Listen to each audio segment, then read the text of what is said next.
hop right into it. Ooh, it already recorded. Fantastic. Yeah.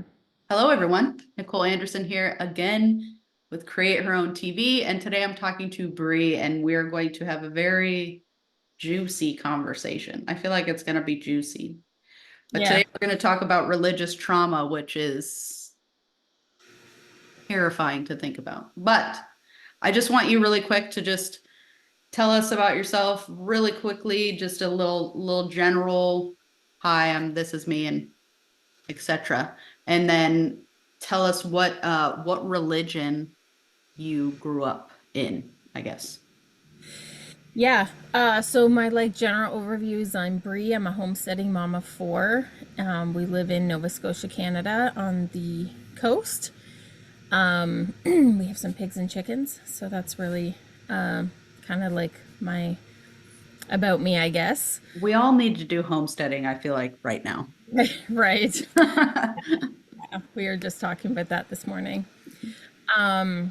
Yeah, so that's I have three older kids that are like teens, preteens, and then we have a 1 year old. So life is a lot. Started over, huh? You Yeah, started oh over. yeah, we definitely did. So yeah, so that's been good. We're kind of like getting our feet back under us again after having a baby. So yeah, and then kind of my I guess my backstory blurb is I grew up in a Christian cult. It's what a lot of people like now. I know there's a lot of like buzzwords and stuff for this stuff now, but so a lot of people would call this like a fundamentalist Christian cult. And kind of the main church was in Waverly, New York. That was kind of like the umbrella church or whatever. And then our church was one of the smaller churches underneath it that was here in Canada, in Ontario. And I think we joined that church when I was like in grade 2. So however it was 7-ish, I Seven, think. yes. Mhm. I don't even know anymore. Yeah, right, right. So I was pretty young, and we it wasn't that we weren't part of a church before we like went from another church. So like my whole life has been in the Christian religion, and yeah, so my parents met this other couple that were starting up a church in their house. So we started out in their living room and eventually graduated to a Christian school's gym, and that's where we spent the majority of my, growing up years. Um, So this was a new church?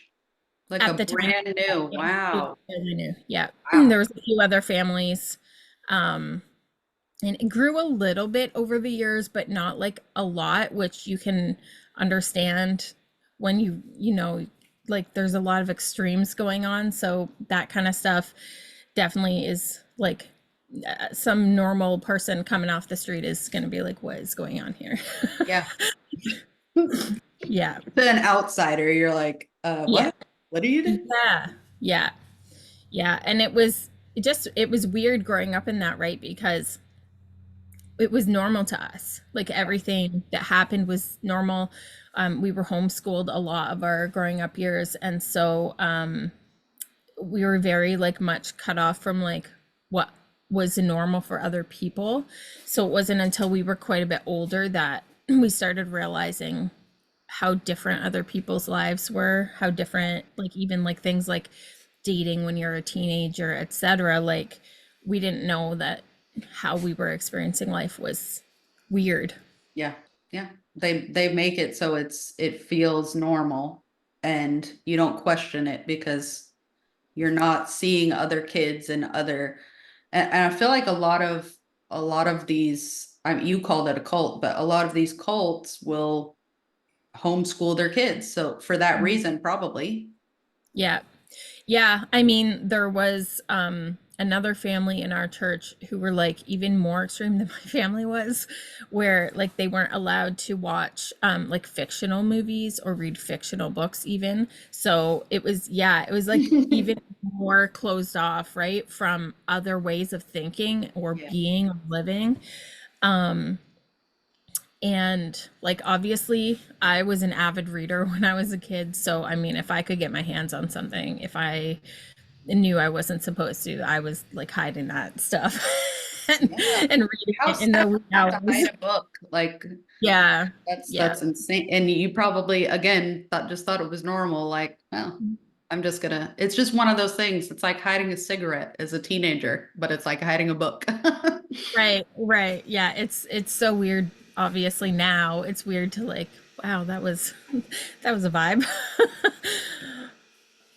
How when you were in it, like you said you didn't really realize until like later on, was it were you still attending the church when you started to realize, or was it kind of like a Yeah, I was probably like an older teenager slash young adult by the time I started. Like, I remember I had like a job as a nanny for this family, and so they had these other people that were working for them on the pig farm, and one of them was like a girl around my age, maybe a little bit older, and just like in conversation with other people, starting to recognize like, or like, working at a fast food restaurant, starting to, as a teenager, like starting to recognize like our life is very weird. It's very different, and most people do not do these things. Most people go to high school, date people, like go out, have friends outside of the church. And so like even if we wanted to go to another youth group, that would have been like kiboshed because they weren't the right kind of Christian. So oh, is it so what the church that your family joined, what is it like completely different to normal Christianity? Because you said it was Christian church, right? yeah, I mean they have like the basic theology is the same, Mm, but then they have like extra theology that's a bit, in my opinion, it's pretty extreme. yeah. Like the guy who started the church and ran it from Waverly, New York, they considered him a prophet. And That's in he, all the documentaries I've watched about right, cults. who's a prophet. They call him a I prophet, know. or they I think they're posted God themselves. I posted on Threads recently and I was like, just letting you know, if you tell me that like the person running your church is a prophet, I'm gonna assume you're in a cult. I'm out. Like, I'm out. yeah. So he had, supposedly died and gone to heaven and hell and came back a couple of times. And one of the things that he wrote in one of his books was that he saw babies in hell. And his theology for this was that it was like predestination. So if you've ever heard of predestination, that means that like basically your soul it's already been decided if you're going to be a good Wow. person or a bad person. And so these babies that were in hell were babies that died as babies, but because God knew what they were going to do with their life if they had lived, that yeah. And so Wow. that was just like what um and so there was stuff like that. It was like very extra biblical indoctrination going on. um and then of course, like in fundamentalist churches, a lot of times even the biblical doctrine that's happening is like their perception or their interpretation Right. of what the Bible says. And obviously we just know from like having social media and so much available to us now, like it runs the gamut. Like this person can take the Bible and this person can take the Bible, and they're on two totally different spectrums, right? Yeah. And so I mean there was just like a lot of that happening, and like it was just very, again, it was so like sheltered that we just believed whatever we were told because those were the adults in our life. That's typically how it works, isn't it? Like that's how people get into those cult-like situations. And I mean, there's still people in it today. Like my friend was explaining she grew up Pentecostal, and I was Mhm. like, what? Like stuff like we couldn't wear regular bathing suits. The girls had to go swimming at a separate time than the boat, like that kind of. And I'm Yeah. just sitting there going, as somebody from the outside, again, I'm an outsider. I'm an outsider to religion in general because I didn't grow up religious at all. My mother was Jewish. Well, she still is Jewish. My mother's Jewish, and my dad. I mean, I guess you could say Christian or Catholic, one of those. None of them. either neither of them went to church of any Okay. or Yeah. temple Yeah. of any kind. So from an outside perspective, I've always been that, like, when you hear some of these things, you're like, hold Yeah. on, what? Yeah. and the reality is that it's so normal for these people that they don't even see it as an issue, like it's not. And then they think that you're ridiculous for thinking that it's an issue, and oh no, you're wrong. And I think there's, I don't know if it's just me, but I feel like there's a very fine line in between religion and a cult. Like, Yeah. Yeah. very fine line. Yeah. It gets dicey now, and I will say that like when I was growing up, fundamentalist Christianity was fringe. It Mhm. was very fringe. Yeah. Um we were, I mean, I'm sure you've seen the Duggar documentary, Mhm. and they talk about the IBLP and stuff. So we kind of grew up like adjacent to that. There was a family that joined us that were kind of a part of that, and we went to some of the seminars and stuff. So I'm actually super familiar with the booklets and stuff that she talks about. Mhm. Thankfully, my parents did not switch us over to that homeschool curriculum. So we avoided that bullet. But our friends did it. And so like we had a lot of interaction with that world. And but when we were growing up, like only for us was that kind of stuff normal. Mhm. Nowadays, it seems like a lot of the fundamentalist Christianity is starting to seep into like everything mainstream, right? Like we're seeing it in politics, we're seeing it in Right. Yeah. Yeah. um yeah, like a lot in the news. And like I see people that were like part of the spiritual community like turning back to Christianity or going to Christianity when they never were before, and they were like very like what I would call like alternative spirituality, Yep. and like all the way on the other side. And like, Jesus Christ is the only. So it's just very interesting for someone like me who Mm. came out of that, and it's just like it's boggles my mind, I guess, to see adult people who I think are fairly smart and have Yeah, common. most people are intelligent. I feel Yeah, like it's, and I asked this question, like, you watch these documentaries, some of us are in it, and you're looking at it and going, how did you not know? How did you right. not get it? Like, you're not a dumb person. And most of these people that become followers of these organizations are Yeah, usually intelligent people. yeah. I And mean, yeah, I look at my parents, right? yeah, Like your that parents that probably aren't dumb. They're probably not idiots. They're just, I think I think a lot of people fall victim to I want that sense of community, maybe. Oh yeah, that's a big part of it, and it's actually a reason why people don't leave for a long time. Mhm. So there's a lot of people that will notice the problematic aspects of whatever they're a part of. Like Mhm. they'll notice that it's like this is not okay, and like I don't really agree with this, and this feels wrong. But they've become so entrenched and like entangled in the cult that they now have like have to make the decision, well, am I really going to walk away from this because this and this? And a lot of it goes back to like there is a power dynamic obviously at play, but there is also the fact that there's this shared uh Shared cultishness. trauma. It's shared Yeah. trauma, really, isn't it? Yeah. I Which mean, like we know that it's trauma. The yeah, people who are in it are would yeah, not put that yeah. label They're on not. it, right? And then there is the aspect of like literally everyone in my life is in this church. Mm. And I mean they've done that on purpose, right? They've like closed us off from everything, like kiboshed and vetoed us like having these interactions outside of this church. And so now this is our entire world. Mhm. So when I was going through like gradually and slowly, like, this is not right, this is not me, does not align with me. I had to face the fact that, like, if I chose to take that step and fully leave, permanently leave, I would lose everybody that I knew, Yeah.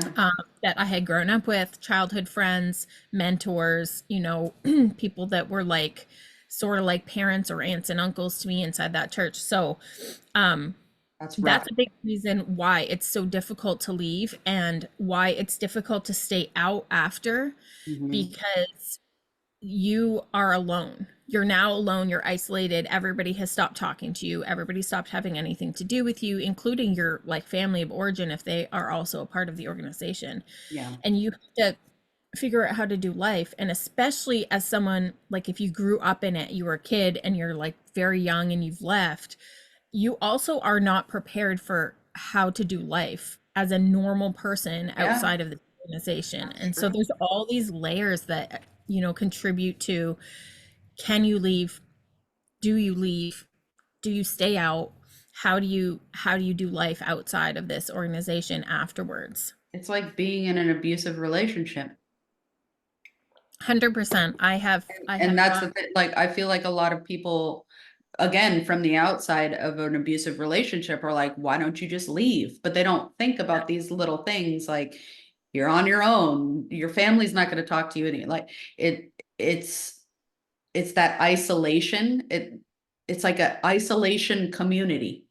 Yeah, Like they want to isolate you from everybody who's not in the community and yeah, make you focus on just the people that are. And yeah, you don't really think about that. Like that's why people aren't leaving these things, even when they know that it's fucked up. Like this yeah, is fucked up. Like, why yeah. am I doing this?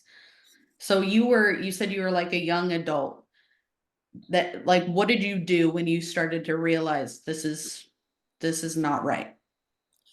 Yeah, so there was a lot of like in and out for me. This is you're using that I don't know, term of like an abusive relationship. Mhm. I talk about that a lot, how it was like a toxic relationship for me because I was kind of like in and out, in and out, in and out, for like a few years after I was 20. Yeah. Um, and so I would kind of always get pulled back in, and I was having kids during this time. Um, and so like they were kind of coming back with me sometimes, um, and then I was 20, I want to say I was 23-ish. When I was just like, um, I had decided that, so I had gotten married and then, and it was a horrible relationship. And so I had finally decided like, no, like I'm walking away from this relationship. And he had told me like, if you do this, your family won't talk to you, your family won't support you. But I had gotten to the point of like, yeah, I know what I'm doing and I know the consequences that are going to come with it, but I'm not comfortable to just keep living my life for all these other people when I have kids to think about. Like I want to show them to choose themselves. Yeah. um and so that was the point that I walked away from my marriage and I walked away from the church all at the same time. Wow. And prior to that, when I was like first leaving the church when I was 20, there was a lot of like that sort of excommunication thing going on. You hear about that in like the Amish church, but it happens everywhere. And like there were times when I wanted to like drop my baby off to my mom's to be babysat so I could go to a movie, and afterwards she was like, "Oh, I shouldn't have done that. I'm not allowed to do that because I can't help you." So, and this was all like stuff that was being fed from the church to my dad and then to Right. my mom. Of And course. so, yeah, so she was, I mean, looking back, I see what a horrible situation my mom was in. She, she was trying her best, doing her best. My family has all left the cult at this point. Good, Um, good. so like, I can kind of say like, I can look back and see the situation that my mom was in as a woman in a church that was very like pro patriarchy. A lot of And them are. yeah, yeah, exactly. And so like she was also caught up in a power dynamic where she didn't really have any power, Mm. and but was trying to still be like a mom and a grandmother. Yeah. And so it was really tough. Yeah, that Um, I mean, I can't imagine being in that position. Like you want to yeah, help your daughter and be in your grandchild's life, and then it's not like, allowed. but yeah, Yeah, yeah. So that's um rough. and I'm like, glad that they got out though. yeah, it's hard because like for someone looking back or someone looking in from the outside, you're like, what the heck? You're gonna let somebody tell you Yeah, but in that case, they're literally holding like, well, they were probably saying if you help her, then you're not, she's gonna keep on down this path to hell. So it was all about like protecting my soul, keeping my soul safe, so that I would, life would get so hard, I would turn back Yeah. to this religion, Mm. which would, in essence, like be me, my soul is safe. I'm going to heaven when I die, blah, blah, blah. So there's this whole like weird layer of like, yeah, of like eternity wrapped up in all of that. It's like it's manipulation. Yeah. Yeah. 100%. That's oh, that that stuff like it like makes me tingly to think about. Like not in a good way. Like it feels Yeah. Yeah. so it's and again going back to the you ask yourself as an outsider, how do people get into this situation? How do they get sucked into it? And it really like they lead with that community. They Hmm. lead with the be a part of something, be, we're all here to help each other. Don't talk to those people. They don't care about you if they're not in this, like that kind of stuff just makes me like it's so cringy. But Yeah. you don't realize it when you're in it. And well, Yeah. until you do. I mean, some people do, but some Yeah. people spend their whole lives in that. Yeah. Yeah. 100%. What's Yeah. the like, what's the speaking specifically about the church that you guys were in, what was like the weirdest besides the, I saw babies in hell bullshit? That's fucked up. I'm sorry. That's really fucked up. But besides that, like, what were some of the things that now looking back on it, you're like, oh, yeah, that was really wrong. That was really bad. Yeah. Gosh. Did you have like things you couldn't wear and stuff like that too? Oh yeah, Yeah. yeah. Like there was the whole purity culture thing was a big thing in the church, Dirty. growing up. So I mean, if we were on the worship team and we had a skirt that like only went to our knees, we would have to like put a blanket thing over Oh, top of our legs. Um, it was it was like we weren't allowed to wear sleeveless stuff. Our shorts had to be a certain length. Same thing as your friend. When we went to family camp in the summers, like we had a church camp every year, and we would have to like swim separately. But even though we were swimming separately, we also still had to wear t-shirts and shorts over our bathing right. suits. Yep. That was what she said too. Yeah, so which I always found that so weird. I even growing up, I'm just like, but that's only girls here. Yeah, Like like you why did you made it split so us up there's then? only Why girls. are we So split up? Like like if we're gonna cover up, then we might as well all swim together.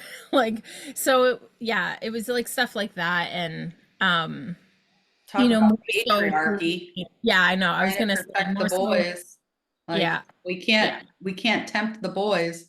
God forbid you have your leg out. Yeah. There was a lot of like, I mean, they even read, this is maybe a really weird thing. Um, the family that was like very much entrenched in the IBLP and stuff, they got their hands on some book from like a long time ago. It was an old book, but it was all about like saving yourself for marriage, and it was all purity culture, but there was like it like went to the extreme of like if I were to be talking to a boy, I should be looking at the floor, like I should not be making eye contact with them, and like never be alone with them, obviously. So yeah, just like weird. Even for us, that book was weird. They So can't like control themselves. You need to yeah, right. Yeah. Just police the girls and then everything will be fine. ugh, Yeah. that's so frustrating. How so like being in that situation now looking back on it, like how has that shaped how you look at religion now? Like are you still religious? Do you still go to church? Do you do all these things? No, so I don't even consider myself a Christian anymore. I would say I'm still spiritual, but I'm more like connect with nature. Yeah. Like I really love being outside when it's not winter here. Getting my feet in the ground, walking down to the ocean that's nearby and stuff. I find that I commune more with myself, and it's more about like, yeah, like going within. I think religion really taught me to cut off from myself and not trust myself. And so healing that has been like reconnecting with myself. Like what is it that I truly desire? What are my true values? And what is it that my intuition is telling me or guiding me to do? So that's kind of more my like brand of spirituality now. Yeah, you don't think about that. They're basically teaching you to not think for yourself. Like, we're going to Yeah. tell you what to do because this is best for you. And then you don't question it because, this is the circle. It's the Yeah. circle. Yeah. There's so many layers to it. Yeah. The God, I can imagine. I mean, I'm sure some people that get out of that situation still go to church of some kind, but I couldn't Yeah. Yeah. imagine going back to any. Yeah. I read a book about that once where it was called Broken Trust. I forget what the author's name is. But like maybe somebody that's listening to this wants to read that. Yeah, He I'll was a put it in pastor. the Yeah, he was a Google. pastor, I believe, and he talked about how when people who had been through similar things came to his church for the first time, he always was just like in awe of them because Yeah. he just realized the strength and the like what it takes for them just to come in the doors, let alone come be part of another church again. Like it's so Yeah. there's so much for them to heal. Right. So how did you heal yours? Besides getting, if it was just not just, but getting back to what do I want? Who am I? That kind of thing.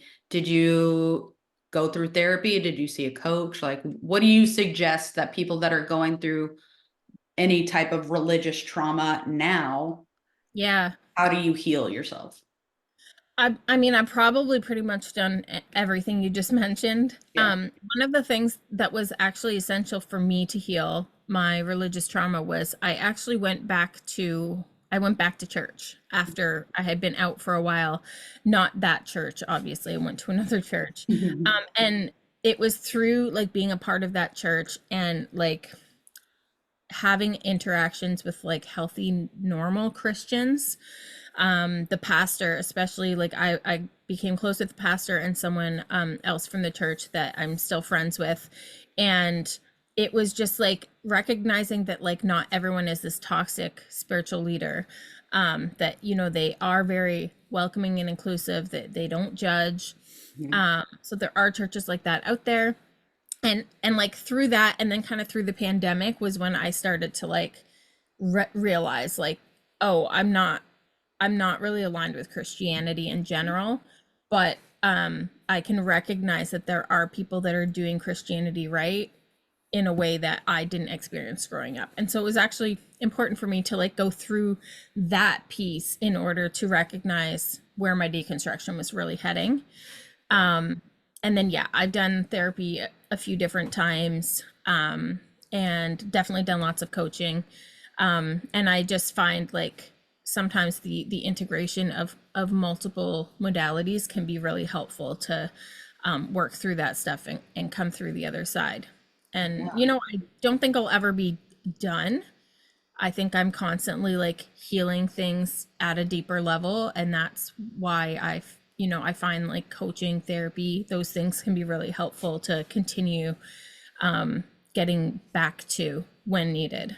Yeah, I mean, I feel like just in general, we're never done healing, are we? But Yeah. having something like that is just it's really, truthfully, it's brave to get out of something like that because, as you were saying before, like, everything in your life is tied into this one organization, and you don't know what to do when you're out of it. So like, just getting out of it and just being aware of the fact that you are going through something traumatic, and you've been through something traumatic, and you deserve to heal, and you Mm-hmm. deserve to know and trust yourself, is just Yeah. huge.